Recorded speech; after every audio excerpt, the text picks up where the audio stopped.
नमस्कार दोस्तों, online YouTube channel पर आपका स्वागत है। दोस्तों, आज हम लोग चर्चा करेंगे भारत का विशाल मैदान या उत्तर का विशाल मैदान। ये जो भारत का जो विशाल मैदान है, इसे ही उत्तर का विशाल मैदान कहा जाता है तथा यह विश्व का सबसे बड़ा मैदान है। विश्व का सबसे बड़ा मैदान माना जाता है। इसे कहते हैं उत्तर का विशाल मैदान, या इसी को नाम दिया गया है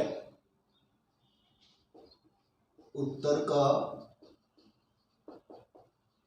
विशाल मैदान। दोस्तों, बात करें इस मैदान की, तो ये जो विशाल मैदान है, इस विशाल मैदान का जो निर्माण है वो किस तरह से हुआ है, इसको समझने के लिए हमें कुछ विशेष बातों पर चर्चा करनी होगी। दोस्तों, हमने पढ़ा है कि जो हिमालय पर्वतमाला थी, ये नंगा पर्वत से और नामचा बरवा पर्वत अरुणाचल प्रदेश तक फैली हुई है। इस हिमालय पर्वतमाला से निकलने वाली नदियों ने अपने साथ में जो जलोढ़ के आए, कई तलछट लेके आई और इस क्षेत्र के अंतर्गत उन्होंने डाला।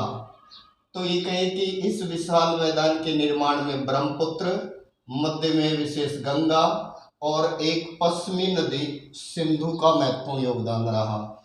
इस विशाल मैदान के निर्माण में सिंधु,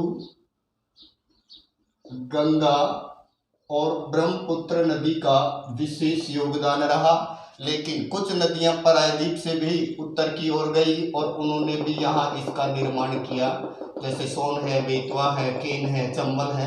ये नदियां भी उत्तर की ओर गई या कहीं उत्तर पूर्व की ओर गई और विशाल मैदान में अपना योगदान दिया। इसीलिए इस भारत के विशाल मैदान को या उत्तर के विशाल मैदान को विभाजन से पूर्व, यानी जब भारत और पाकिस्तान का जब विभाजन नहीं हुआ था, तो विभाजन से पूर्व इसका नाम था सिंधु, गंगा, ब्रह्मपुत्र का मैदान। सिंधु, गंगा, ब्रह्मपुत्र का मैदान। और इस समय इसकी लंबाई मानी गई 3200 किलोमीटर। और बात करें क्षेत्रफल की, तो क्षेत्रफल माना गया इसका 7.5 लाख वर्ग किलोमीटर। दोस्तों, विभाजन से पहले इसका नाम था सिंधु, गंगा, ब्रह्मपुत्र का मैदान। लंबाई 3200 किलोमीटर और क्षेत्रफल 7.5 लाख वर्ग किलोमीटर था। विभाजन के बाद में ये कहें कि जो सिंधु और इसकी सहायक नदियों का कुछ क्षेत्र पाकिस्तान चला गया, इसलिए विभाजन के बाद में इसका नाम चेंज हुआ है। और वर्तमान में इसे हम लोग क्या नाम देते हैं, इसे बोलते हैं गंगा, यमुना, ब्रह्मपुत्र का मैदान। तो दोस्तों, वर्तमान में जो भारत का विशाल मैदान है या उत्तर का जो विशाल मैदान है, इसको क्या नाम दिया है? गंगा, यमुना, ब्रह्मपुत्र का मैदान। और वर्तमान में अगर हम लोग इसकी लंबाई की अगर बात करें, तो ये 2400 किलोमीटर लंबाई है। अगर बात करें इसके क्षेत्रफल की, तो वर्तमान की अगर बात करें भारत में, तो 5.5 लाख वर्ग किलोमीटर जो है इस विशाल मैदान का क्षेत्रफल माना गया है। दोस्तों, हिमालय 5 लाख वर्ग किलोमीटर में है और ये विशाल मैदान 5.5 लाख वर्ग किलोमीटर में है। ये जो विशाल मैदान है, ये किसका अवशेष है? तो याद रखिएगा, अगर प्रश्न में पूछ रहा है कि ये अवशेष किसका है, तो हमारा उत्तर होगा टेथिस सागर का। क्यों? क्योंकि इसके नीचे, हिमालय के नीचे, या ये कहें कि ये जो विशाल मैदान है, इसके नीचे लवणीय चट्टानों की प्रधानता है। लवणीय चट्टानें मिलती है। साथ में ये कहें कि ये अवशेष तो टेथिस सागर का है, लेकिन प्रश्न अगर पूछता है कि निर्मित किससे है, तब उत्तर होगा नदियों द्वारा। नदियों द्वारा लाई गई जलोढ़ मिट्टी से इस विशाल मैदान का क्या हुआ है? निर्माण हुआ है। माना जाता है कि यहाँ 3000 मीटर से और 6000 मीटर की गहराई तक जलोढ़ मिट्टी का निक्षेप है, या यहाँ जलोढ़ मिट्टी मिलती है। ये जो विशाल मैदान है, ये बहुत ज़्यादा उपजाऊ है, क्योंकि ये जलोढ़ मिट्टी का भूभाग है। इस विशाल मैदान के अंतर्गत सर्वाधिक जनसंख्या घनत्व मिलेगा, यहाँ परिवहन का जाल मिलेगा। ये कृषि के लिए भी बहुत ज़्यादा महत्वपूर्ण है एरिया, इसीलिए ये मानव के अनुकूल है। अगर हम इस विशाल मैदान का प्रादेशिक वर्गीकरण करते हैं, विशाल मैदान का सबसे पहले हम प्रादेशिक वर्गीकरण की अगर बात करते हैं तो प्रादेशिक वर्गीकरण करते हैं तो सबसे पहले आता है भाबर प्रदेश। ये जो भाबर प्रदेश है ये शिवालिक श्रेणी के जस्ट पास वाला क्षेत्र है, जिसकी आकृति पक्षी के पंख जैसी होने के कारण ही इसका दूसरा नाम है पंखाकार मैदान। फिर दोस्तों दूसरा अगर हम बढ़ते भाबर के दक्षिण चलते हैं तो फिर आता है तराई प्रदेश। भाबर के दक्षिण में जो प्रदेश है उसको नाम दिया है तराई प्रदेश। तराई प्रदेश या दलदली प्रदेश या अनूप प्रदेश। इसके और दक्षिण चलेंगे तो फिर आ जाएगा बांगर प्रदेश, बांगर प्रदेश। और बांगर के दक्षिण में फिर और चले तब आएगा खादर प्रदेश, खादर प्रदेश। और खादर प्रदेश के भी दक्षिण की और बात की जाए तब लास्ट में क्या मिलेगा, डेल्टा।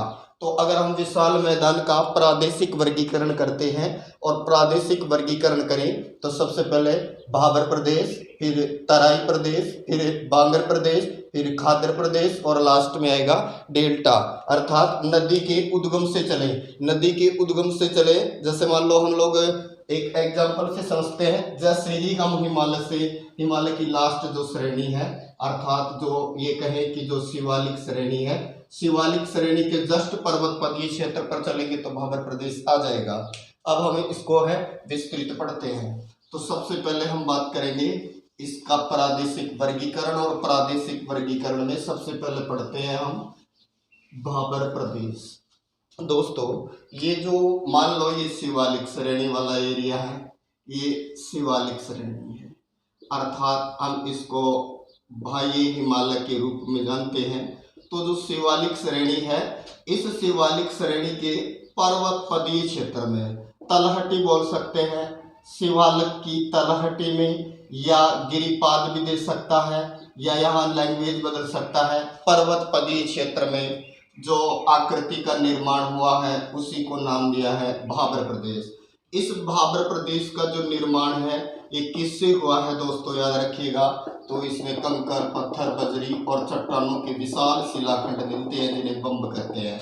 इसी भाबर प्रदेश की आकृति पक्षी के पंख जैसी होने के कारण इसका नाम पड़ा पंखाकार मैदान। बना किससे है ये, तो याद रखिए कंकर, पत्थर और बजरी और चट्टानों के क्या मिलेंगे, विशाल शिलाखंड, विशाल शिलाखंड मिलेंगे चट्टानों के। और इन विशाल शिलाखंडों को क्या कहा जाता है, बम्ब। इसी प्रदेश में छोटी नदी की धाराएं जब बहती हैं तो इनके नीचे से बहती है, इसलिए याद रखिएगा इस प्रदेश में नदी की धारा दिखाई नहीं देती, नदी दिखाई नहीं देती है। कौन से प्रदेश में, तो भाबर प्रदेश में। और याद रखिएगा दोस्तों ये प्रदेश कृषि के लिए अनुपयुक्त है, कृषि के लिए ये प्रदेश कैसा है, अनुपयुक्त है, अर्थात ज़्यादा ये इम्पोर्टेंस नहीं रखता है। ये जो प्रदेश है ये कहें कि ये 8 से और 16 किलोमीटर की चौड़ाई के अंतर्गत मिलता है। ये प्रदेश हमें 8 से 16 किलोमीटर की चौड़ाई के अंतर्गत मिलता है। जब इस भाबर प्रदेश के दक्षिण चलते हैं, अर्थात विशाल मैदान का दूसरा जो भाग लेते हैं हम लोग इसका, तो ये जो अलग अलग दिशाओं से आने वाली ये जो जलधाराएं हैं, ये जलधाराएं आगे चल करके आपस में मिल जाती हैं। इसके कारण से यहाँ दलदल का निर्माण होता है, इसलिए आगे का यानी भाबर से आगे का प्रदेश क्या कहलाएगा, दलदली प्रदेश। और इसी दलदली प्रदेश को कहा जाता है तराई प्रदेश।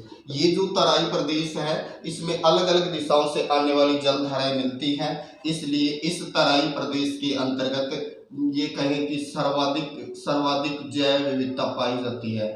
सर्वाधिक जैव विविधता कौन से प्रदेश में पाई जाती है, तराई प्रदेश में। इसी तराई प्रदेश में सर्वाधिक मच्छर पाए जाते हैं दोस्तों, इसलिए याद रखना इसे मच्छर पट्टी के नाम से भी जाना जाता है। इसी तराई प्रदेश में कास व हाथी नामक विशेष घासें उगती हैं। ये इस तराई प्रदेश को साफ किया जा रहा है, यहाँ के जंगलों को वो इसलिए किया जा रहा है क्योंकि ये कृषि के लिए ये प्रदेश क्या है, महत्वपूर्ण माना जाता है।